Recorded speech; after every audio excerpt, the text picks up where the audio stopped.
Hey guys, subscribe for daily content. And if you're shopping for gear, make sure you check out the description for the newest items at some of the very best online retailers. There's also links for some of the items that I personally recommend. Thanks! What's going on YouTube? Metal Complex here, and today I've got another short little unboxing video to share with you guys. This should be pretty interesting. This was actually sent by a viewer who offered to send this after I noticed this knife on Blade HQ and was confused because there was a major element that Blade HQ didn't seem to list. So I'm about to open this up and inspect it. So thank you very much to my friend Derek for sending this in. This will go back to him when I'm done. I don't get to keep it.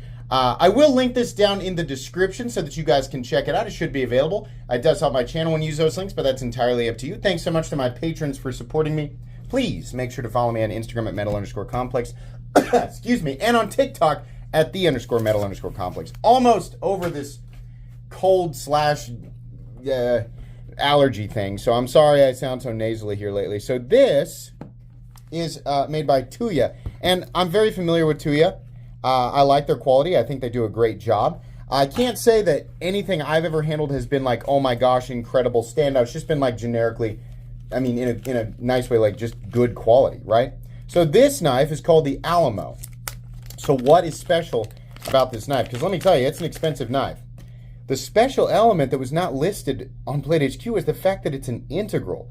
This is a big deal. If you're new, right, you can throw a rock in any direction on the internet and find a decent titanium frame lock that's, you know, M390 is probably decently heat treated. You can find this for, you know, generally speaking, about 175 to 250. That's kind of the territory we like to see. So a lot of people kind of reduce. And a lot of this stuff is going to be made in China. If it's made in the USA, it's going to be way more expensive. But a lot of people would like to reduce the value of the materials to that zone without considering any other elements. There definitely are other elements, right? The individual knives, how long it takes to make them, how complicated the design is, right? More machine work, even if it's made in China, is generally going to be, is going to equate to a higher price tag. When you do an integral, meaning you mill the frame from a single block of titanium, not two pieces screwed together, right? The entire frame was milled from a single block of titanium. And on top of that, beautiful pocket clip, really cool, right? On top of that, you have all this excess milling for inlays, which they've just done on one side, but that's really cool. Without having even opened it yet, I'm already really impressed with this. Oh boy, that's an interesting, holy moly, the action is definitely good. But the angle of deployment, it's more out to the side. Interesting. Okay, this makes me think of the very first time I tried to deploy an XM18 with a thumb stud. That wants to come, let's try front flipping it. Can we front flip it? Yeah, you can kind of front flip it. So the angle of the deployment, that was weird. Okay, I got it. It's more this way. All of us are so used to going more up, right? This wants to deploy a little bit out, which is a little bit funky, but it does work, right? Reverse flicking it, I don't know that I'm going to be able to do it because this finger is used to kicking upwards like this. Interesting.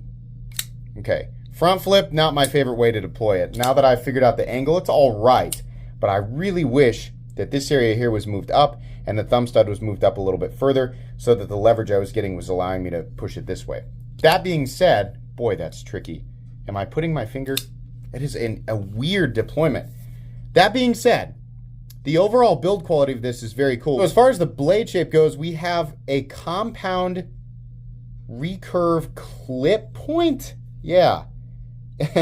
Recurve in here, and then this grind out. This is going to be hollow. This grind out here is going to be flat and have belly, and then we have this very aggressive clip point blade.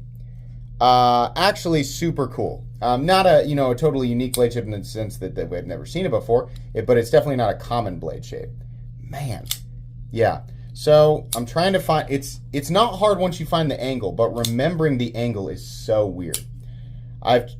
Sometimes I'll go back here, this part of my thumb, push out, push up, depends.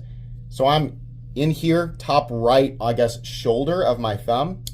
No, still not getting it right. The angle is bizarre. The angle is absolutely bizarre. Why is this feeling so strange? Wow. So this is a really, it's very cool, and I love the way it's made. The quality is off the charts. Really, really nice. But man, I wish that thumb stud was in a different place. Nice jimping, functional. I also like how the thumb studs look, not in love with how they're shaped or how, where they're positioned, like I said, but it just does not want to deploy the way that I want to deploy. I wonder if the detent ball, yeah, I can see it in there. I mean, it's just it's in a typical spot. It's just the detent strength is also pretty heavy. Let me show you guys. Yeah, pretty heavy detent. We have this almost perfectly cylindrical thumb stud. And this, I'm trying to be very careful about how I describe this because a lot of people like to write stuff off like, as bad action without explaining it. So I'm going to do my best to explain my experience here. But we have cylindrical, large studs with no texturing. It's already a little bit tricky to get a hold of. Because they're positioned so low, well, they're actually positioned quite ways up, but they're using them as, no, they're not. These are not stops. Look at that. There's space between them, and I bet you, do we find that, are they using the titanium frame as the stop? Yeah, that's what it looks like there. There's nothing internal, not that I can see. No, they're actually stopping it on the frame itself. So this should probably have been cut deeper, right? I mean, it would still be on the frame either way, right? But you might as well use this area as the stops rather than this flat surface back here, which is fine, no big deal, right? You cut that a little deeper and cut this open a little bit more and move the thumb studs up slightly. I'm talking less than maybe an eighth of an inch, maybe a quarter inch max, right? And then getting the blade to deploy would be so much easier. I think if I sat and played with this, I'd be okay. But it really is, those of you who remember trying to thumb stud flick your XM18 for the first time, it's frustrating and difficult. You have to find exactly the right angle, or the detent's simply not going to release the blade. Now, the benefit with the XM18 is that the thumb studs actually have texturing, so you can at least lock in without sliding off of them. But yeah, those are the three elements there that making the deployment difficult. And that's a little bit frustrating because the rest of this knife is absolutely stunning. Like, this is a super cool knife. I'm starting to get it. It's literally like, if you watch my thumb here, yeah, I'm kicking much more out this way. Pretty thin in here, definitely thicker out here. Blade stock thickness, I'd venture to guess that that's about 165 to 180 thousandths. I'm just gonna, I don't normally do this on unboxings, I'm just curious. Let's see here. Yeah, it's about 185 thousandths, so it's a fairly thick blade. I mean, it's actually a really thick blade. M390 would be your blade steel. I'm a huge fan of that. I love how they did that pocket clip. Really, really cool.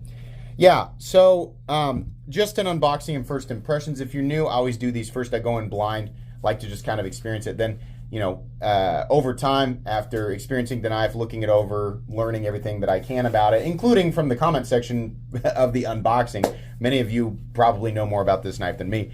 Eventually, I'll do a full comprehensive review and give you my thoughts. But right off the bat, I know I keep nailing the same thing. What's killing it for me on this guy, because it's real, I mean, the ergonomic lines are good too. It's got a nice choke up spot. What's killing it for me is the frustrating position of, I literally lost it already. I know it seems stupid, like my hands are weak or something, but pushing up on this does not want to release the blade from here. It wants to go, oh my gosh, so specific. Too far left and it's not going to go, and too far this way it's not going to go either. I think it's just, I honestly think the detent, I rarely say this. I can't believe I'm about to say this. I think the detent's a little bit too heavy. But I think they probably could leave the detent alone if they just made a couple of changes here. This is a really cool knife and has a lot of potential. Whoops. This background has a lot of battle scars. It's an expensive knife. As far as the materials, country of origin, even though it's made in China, Tuya is one of the premium Chinese manufacturers, right? As far as materials go, execution of materials, right? Complex, you know, build, like the compound blade and the inlays for the carbon fiber, and just the overall fit and finish. They're hitting the appropriate price point. It is not super easy to make something like this for $400 or less, and I think this is at $400. Now, obviously, a $400 pocket knife is an expensive knife, right? But if you're familiar with this territory and you're familiar with the general competition, then you'll know that those things line up. But it kills it even if you have all those things, it kills it if you can't properly deploy it, or at least in a way that feels comfortable, natural, and convenient. I'm going to continue to play with this thing and get used to it, and see if, just playing with it and flipping it over time, if I sort of get some muscle memory down. Yeah, really, really cool outside of that. Is there any additional information on this card here? This is a metal card, by the way. Not really. Oh, yeah, it does have this here. Okay, so let's see. Udelholm M390. This is a 2024 knife. Tuya, you got on these cards, this is cool.